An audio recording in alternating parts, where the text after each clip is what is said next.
estos minutos para agradecer la invitación a participar del ciclo Mate Conciencia, en especial a Sandra, la posibilidad de compartir el trabajo que venimos haciendo.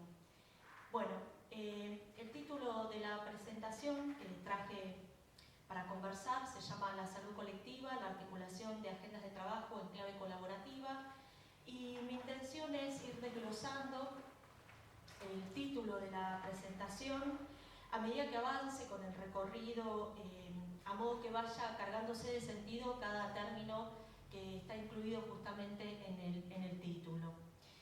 El punto de partida de esto que vengo a presentar se inscribe en un proyecto de investigación que fue desarrollado durante el 2023-2024 en un picto género que se llamó Los efectos de la pandemia COVID-19, estrategias comunitarias y derecho a la salud en una perspectiva interseccional, cuyo objetivo fue identificar las reconfiguraciones de los modos de organización de los cuidados comunitarios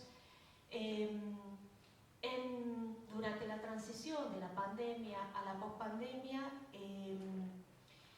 y particularmente a todas las actividades que hacían al sostenimiento de la vida en grupos sociales que viven y están atravesados por contextos de pauperización. Este grupo, del cual formó parte también Nicolás y que en algunas ocasiones nos acompañó Sandra en las actividades que hicimos, particularmente que coordiné, estuvo formado por varios minigrupos. En nuestro caso, lo que les vengo a compartir y comentar tiene que ver con un grupo que empezó a trabajar con las y los referentes comunitarios de la Coordinadora de Trabajadores Desocupados, Aníbal Verón. Y bueno, un poco, como les decía, el propósito, lo que nos interesaba era acercarnos a las dinámicas sociales que hacen a las experiencias del sostén, digamos, de la vida.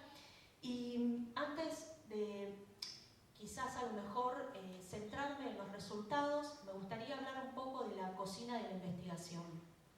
Es decir, poder dar cuenta de los recorridos, explicitar en qué sentido fuimos construyendo entonces una agenda en colaboración y dar cuenta entonces del proceso de producción a partir de los cuales se fueron entretejiendo conocimientos, saberes y entender las problemáticas sociales con las cuales trabajamos e interpelamos, ¿no? Siempre, generalmente, tenemos acceso a los resultados, pero no nos detenemos tanto en la trastienda de la investigación, ¿no? En ese recorrido que llevó a esos resultados.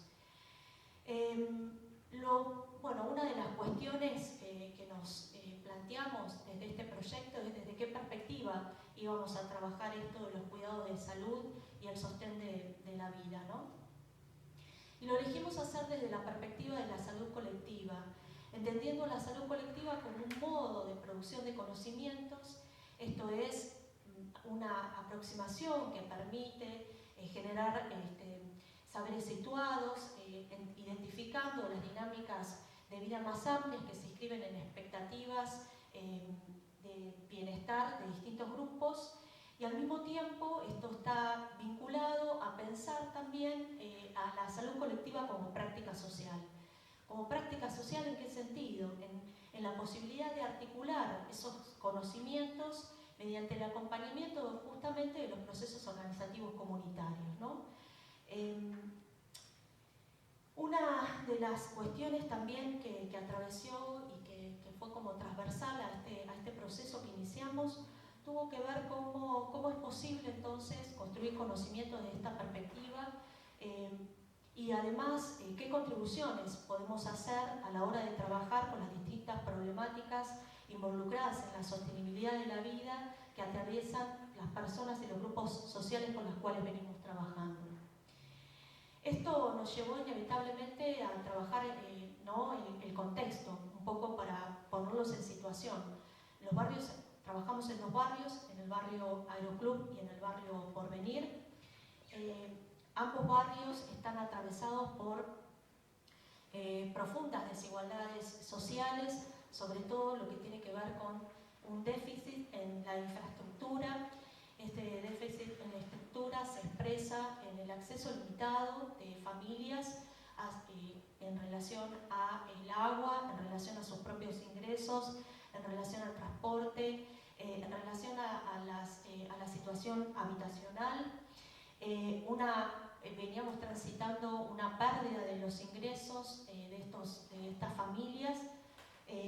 Había familias que dependen de una economía informal y precarizada. Eso hace que justamente, por ejemplo,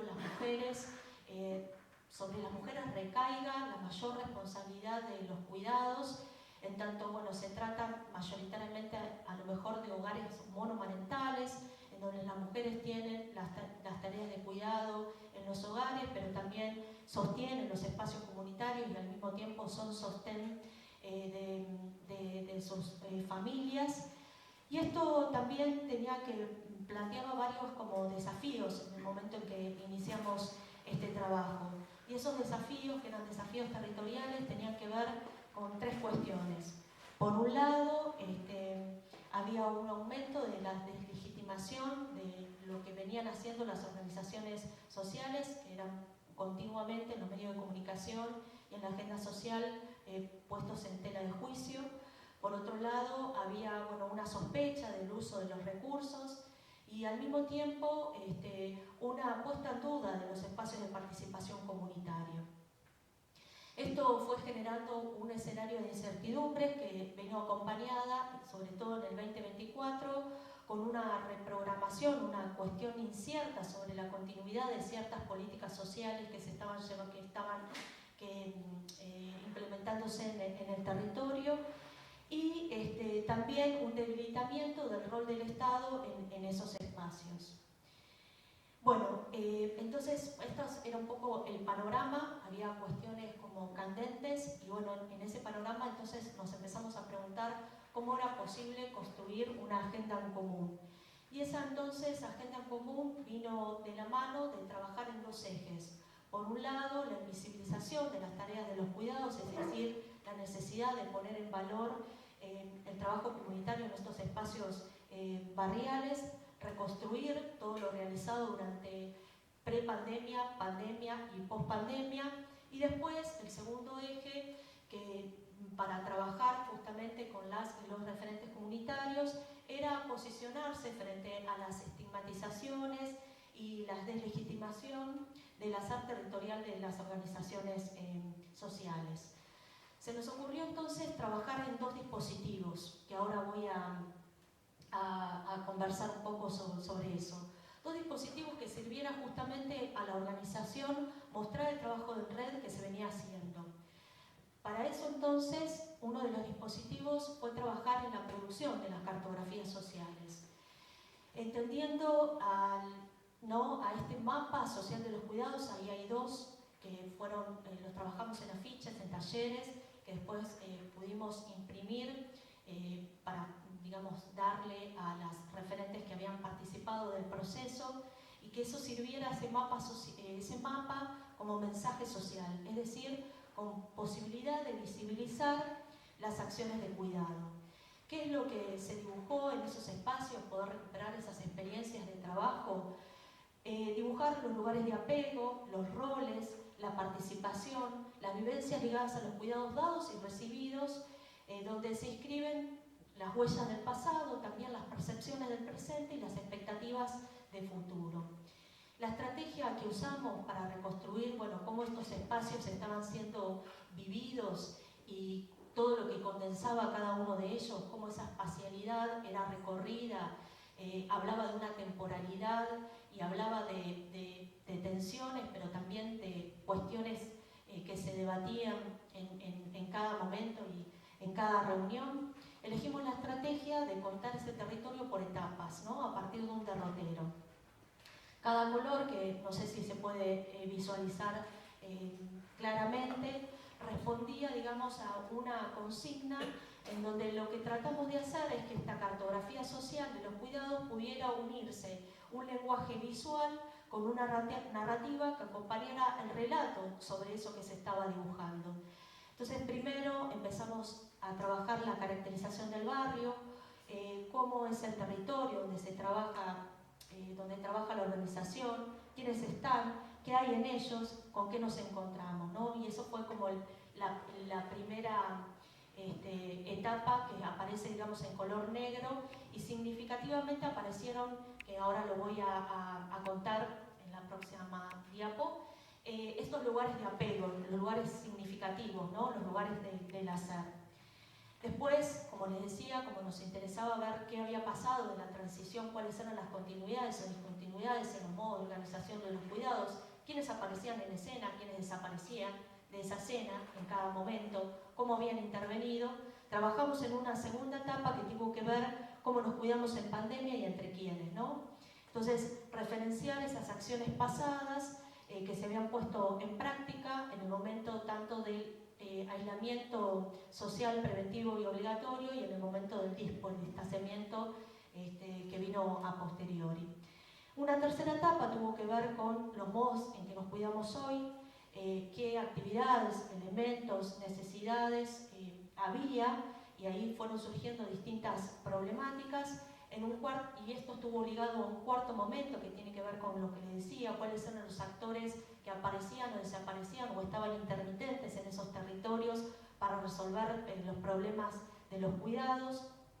Y un quinto momento que tuvo que ver con las proyecciones a futuro, ¿no? ¿Qué nos falta? ¿Qué les gustaría solucionar, mejorar? Que fue la última parte, digamos, de esta representación que estuvo, digamos, que tenía un color, elegimos un color fucsia para poder plasmarla. Esto lo que dio lugar era a poder entender qué significaba para estas referentes territoriales moverse en el territorio, ¿no? Y este moverse en el territorio venía ligado con esta idea recurrente, digamos, con esta condensación de sentido que es estar preparadas para hacer. Y ahí entonces fuimos desglosando los diferentes territorios, que los podemos pensar como en juxtaposición o diferentes capas que están permanentemente, digamos, dialogando, tensionándose y poniéndose en cuestión. Por un lado podemos decir que estos territorios comunitarios son el territorio de las mujeres, ¿no? Son las mujeres las que continuamente dicen que van al frente, son las que se ponen en la cartera para solucionar y ocupar esos espacios comunitarios en donde las redes de cuidado intrafamiliares dependen mucho de esas redes comunitarias de cuidado. Por otro lado, los territorios de los afectos, que eran aparecieron ligados a los lugares, a los sentidos de pertenencia y a los lugares de los apegos, ¿no? Esos territorios de los afectos quedaron, digamos, condensados alrededor del comedor, del Zoom, de la cancha, como espacios de contención, de la red IVA y las cooperativas de trabajo, la conejera, la huerta, como espacios de sustento y acceso a la alimentación, la biblioteca, el programa Techo, que en ese momento ayudaba a las familias a lo mejor a hacer una mejora en la casa, ya sea una mejora habitacional o una mejora en el baño, la mejora y la limpieza en las calles, en los espacios de manutención del espacio público, sobre todo en los momentos más candentes del dengue, las capacitaciones de las promotoras y promotores de los territorios como espacios de aprendizaje, los operativos hechos en la pandemia, operativos que no solamente tuvieron que ver con la contención o el acompañamiento de aquellas familias o personas afectadas por el COVID, sino también con la distribución de kits de limpieza, de kits de alimentación, y de los operativos, por ejemplo, realizados para que las familias pudieran acceder al ingreso familiar de emergencia o para que pudieran sostener los trámites online que se requerían para seguir cobrando las asignaciones universales por hijo. Entonces este territorio de los afectos aparecía muy asociado con los espacios ganados, ¿no? Los espacios conquistados, los espacios que habían implicado, bueno, una lucha o una organización. Y después, otro de los aspectos que aparecían era el territorio de las inseguridades. Le llamamos así el territorio de las inseguridades, que tenía que ver con todo aquello que despertaba, digamos, inquietud, resquemor, incertidumbre, y que estaba relacionado con la amenaza de desalojos como algo constante, la sensación de estar a la deriva, el hacinamiento, la falta de servicios, el agua, la electricidad, el transporte. En uno de los barrios directamente ni siquiera hay CAPS ni escuelas, los chicos tienen que ir, digamos las mujeres, los hombres, los adolescentes, hacia otros espacios barriales para poder asistir a la escuela o a la atención médica, y en otros de los barrios no se sienten esos espacios institucionales como espacios de contención, ¿no? Esto implicó también que se pudiera poner lo que nosotros denominamos como territorios de lucha, que son los territorios de aquellas expectativas a futuro, ¿no? Aquello en los cuales las referentes y los referentes necesitan y piensan seguir trabajando. Y esto tiene que ver con un poco la regularización, con la regularización de los lotes, las viviendas, el transporte, el tema de las escuelas y el CAPS, esto de no sentirse viviendo en una isla, que fue algo muy fuerte en los barrios. Voy entonces a apurarme un montón. Y a generar canales y crear canales de escucha. Como les decía, rápidamente ahora voy a pasar con esto. El otro dispositivo, de pensar el mapa social y que este mapa pudiera seguir siendo presentado, y no solamente para contarse el interior del barrio entre los vecinos, sino también frente a otras organizaciones sociales u otras entidades estatales, elegimos trabajar en los testimonios visuales. Esto es, en la posibilidad de hacer un archivo, un registro, y le llamamos el archivo y el registro desde abajo. Muchas veces son las instituciones o agencias estatales que hacen archivos, documentan, pero no necesariamente ese archivo o ese documento responde a las necesidades de las propias organizaciones, ¿no? Entonces lo que se nos ocurrió es que con este libro, que es un libro de fotos comentadas, que se reunieron fotografías que eran significativas para la organización y otras fotografías que fueron tomadas en las diferentes actividades que fuimos llevando a cabo en estos dos barrios. Era un poco buscar la manera de contarse y de mostrarse a sí mismo a contrapelo de esas imágenes estigmatizantes o esa desvalorización del trabajo comunitario. Entonces, bueno, este libro prontamente va a salir. Elegí 4 fotos que las voy a pasar muy rápidamente, en donde cada foto viene comentado con un relato, con un testimonio, en donde las referentes decían por qué habían elegido esa foto, qué significaba para ellas esa foto. Y entonces, bueno, particularmente es el Zoom de uno de los barrios, del barrio Aeroclub, en donde Miriam nos contaba que es compromiso, ¿no? Ella asociaba este lugar con el compromiso, con la contención de niños y abuelos, con la posibilidad de hacer un montón de actividades. Ahí no solamente recurren los vecinos para no tener que trasladarse al centro para hacer algunos trámites, sino también para festejar cumpleaños, hacer reuniones, debatir. Este Zoom fue construido a partir de un proyecto que presentaron en el barrio. Después, bueno, lo que había significado la red IVA en relación de poder vincular a los consumidores con los productores de manera más directa para proveer alimentos frescos y discutir un poco, bueno, qué es la calidad de vida, ¿no? Qué es lo que se lleva al plato, y salir un poco de esta cuestión de los hidratos de carbono, la cuestión de las harinas y la mala alimentación. Esta es otra foto del Aeroclub, en donde se ven la construcción de las casas, de 8 casas puntualmente, en donde, bueno, por ejemplo, Miriam rescataba que esta foto tenía para ella un significado muy especial, que estaba muy ligado con el compañerismo y con la posibilidad de cooperación, con esto de poner el cuerpo, ¿no? Ahí Miriam relataba, ahí no era yo soy, ahí estábamos todos iguales y trabajábamos todos parejos. Esta idea de que, bueno, nadie se salva solo. Y bueno, la última foto remite, digamos, al barrio El Porvenir, a todo lo que fue el trabajo de las referentes y los referentes en relación a poder conseguir tanques para la provisión del agua potable y para seguir luchando porque el agua llegue a través de la red. Voy muy rápido. El libro, que lo llamamos Los Testimonios en Movimiento, Los Cuidados en Movimiento, Testimonios Visuales de la CTD Aníbal Berón, tiene 4 partes. Una primera parte en donde se cuentan nuestras memorias, que es la historia un poco de la CTD Aníbal Berón en los barrios. La otra parte tiene que ver con el hacer de los cuidados cotidianos. Elegimos esta foto que tiene que ver muy icónica con la olla, que es el llevar, el compartir. La otra parte del libro, la tercera, tiene que ver con los talleres de cartografía social, que significó esta manera de ir contando el territorio y poder llevar a través entonces de esa producción visual y narrativa hacia otros espacios lo que es las problemáticas que se viven allí y cómo se las enfrentan. Y la última, que es un epílogo en donde estamos contando el impacto de nosotros como equipo, de ser afectados y afectarnos en el hacer cotidiano de lo que fue todo este proceso.